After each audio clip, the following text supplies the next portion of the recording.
Studying abroad is a dream for many students in India. Now, did you know that Indians have become one of the largest group of immigrants? India has shared a historic landmark. Records say the embassy issued an all-time record of over 140,000 student visas between October of 2022 and September 2023. One of the main barriers that comes to students when deciding to pursue their masters is financials. Many people think that it costs a lot of money when studying in USA, like whether it's tuition fee, the living expenses, etc.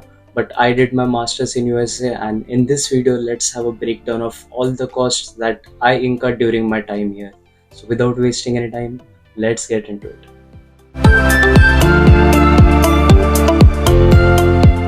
Yes, studying abroad is a major decision that you need to take, whether it's financially or also mentally. Like, it's not easy coming out of your comfort zone, staying away from your family, and deciding to pursue your masters in a completely different country. Like, it will have its own set of challenges, but it can be very rewarding as well, whether it's financially, like you will earn a lot of money in countries outside India. Also, the standard of living is good, but there are challenges such as staying away from your family, handling everything by yourself, whether it's studying for exams, doing your own laundry, own dishes, cooking by yourself, etc. But it has been a great experience for me so far. I came to the US to pursue my master's in civil engineering from Purdue University in Indiana. I came to the US in the month of January 2022 and completed my master's in December of 2023. Studying in USA might not be as expensive as you think. My initial perception was that I might easily spend 70 lakhs, 80 lakhs, or even 1 CR. But when I added the numbers, I was shocked to see that it was way less than I initially thought of. The major component of your expenses abroad would be the tuition fee. It might vary a lot based on the university you are going in, but I did my master's from Purdue and I had a tuition fee of $15,114, and I was a student for 3 semesters, but it doesn't work that it was 15,000 for all the semesters.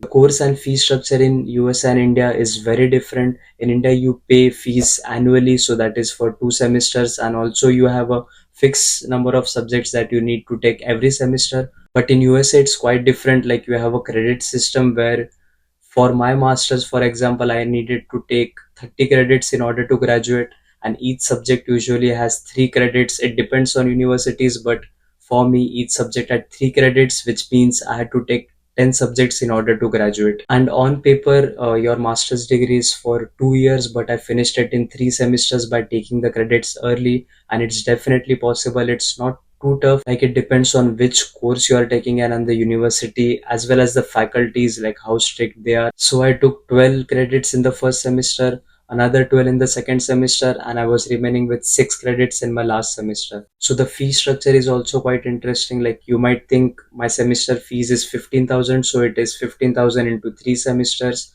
which comes out to be 45,000, but again, this is wrong. In Purdue, the fee structure is like, if you take 9 or more credits in any given semester, your fees will be constant, that is around $15,000. But if you take credits less than 9, so it means it will be charged at per credit. So per credit cost at Purdue is around $1,100. So in my last semester, as I mentioned, I had less than 9 credits, which means I was charged around $6,500. So that was my fees in the last semester, and not 15,000. So if you plan your semesters accordingly, you might be able to save a lot of fees on tuition, so you don't have to study for the whole 4 semesters. You can take more credits in one of the semesters so that it becomes lighter in the end semester. I didn't know about this fee structure before coming to the US. I only came to know about this when I landed in the US and listening from other friends. So I thought it would be better to make a video on this, because many students in India don't know how the course structure or the fee structure works out here. So adding all the tuition fees that I incurred during my time in Purdue, it comes out to be $36,353.8, which roughly comes out to be 30 lakh 17,000. I forgot to mention one thing about the tuition fees. There are many students who have assistantships, whether it's teaching assistantship, research assistantship, or graduate assistantship.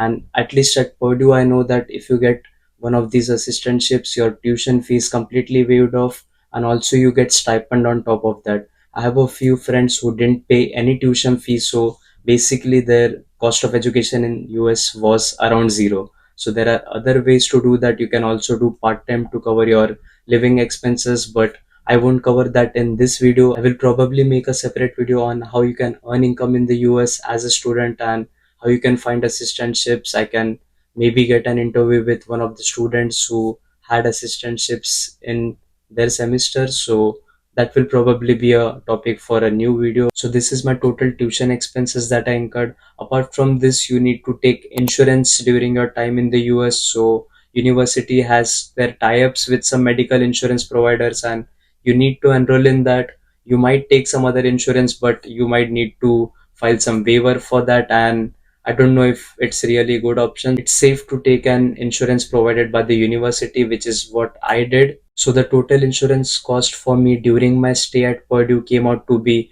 $3,140, which is approximately 2,60,600 rupees. I forgot to mention one thing. After doing my 2 semesters at Purdue, I did a spring co-op. So again, if you might not be familiar with what co-op is, it's basically an internship where you do an internship for a semester plus summer. So if you do an internship for spring plus summer, that's called a spring co-op. And if you do an internship in the fall semester plus the summer, it's called fall co-op. And I worked with a company based in California, but I still had to take the Purdue insurance because I read it somewhere that you need to still take an student insurance during your internship or your co-op. So the insurance that I took from Purdue was for a duration of 2 years, which includes my 3 semesters of study and a spring co-op that was from January 2023 to around July 2023. So the last component in your expenses is the rent as well as the groceries. So you will need to find some apartment near the universities. It will depend on your lifestyle whether you want a studio where you live by yourself or you want to share your room with other roommates. Living cost might vary drastically based on where you live. There are 50 states in the US, so it depends which states you live in. I am from Purdue, which is in Indiana, and Indiana is usually considered in low cost of living where we don't incur much costs compared to some big cities such as New York, Los Angeles, Seattle, etc. It depends which state you are staying in, but I will talk particularly about Purdue. The total amount of rent that I paid during my stay at Purdue was $5,525. So in one of the semesters, I had a private room and I paid around $400 per month for staying. It was a furnished apartment, but it was a bit far from the university. But in my last semester, I changed my apartment, which was closer to the university. Also, the rent was quite reasonable. So on an average, my rent came out somewhere around 340 per month. Like in one of the lease, I had a rent of around $400. In one of the lease, it was 200. But on an average, it was around $345 per month for me. Apart from that, the last expenses you might incur is groceries, which includes chapati that you need to buy, rice, fruits, vegetables, and so on. To give you a rough and quick estimate, you can expect anywhere from $100 to $150 per month for your groceries, and this should be sufficient to cover your groceries. Like you don't have to compromise on your eating, but this is a good range to consider when starting out. Considering I had expense of $150 per month for 16 months, that is 3 semesters, my total groceries came out to be $2,400. So combining the rent and groceries, my total expenses came out to be 6,57,700 in Indian rupees. One advice that I would like to give for all the students deciding to come to the US for their masters is try to stop converting USD to INR as soon as you can when you come to the US, because otherwise it will be very hard for you to spend. You will be very frugal and you will try to convert it in all transactions, whether it's buying groceries, whether it's paying rent, but you will need to stop thinking that as soon as possible. And once you start earning in the US, you will quickly realize that these amounts are not much. It's only our perception because the cost of living and the expenses is quite low in India. So just to total all our payments, that is tuition fees plus insurance plus rents and groceries, my total expenses came out around 39 lakhs 35,600 rupees, and this is the grand total that I spent during my masters in the US. Again, as I mentioned, this video only covers the expenses that you might incur. It doesn't include the income that you might potentially earn, whether it's through part time, getting an assistantship with the professors, and so on.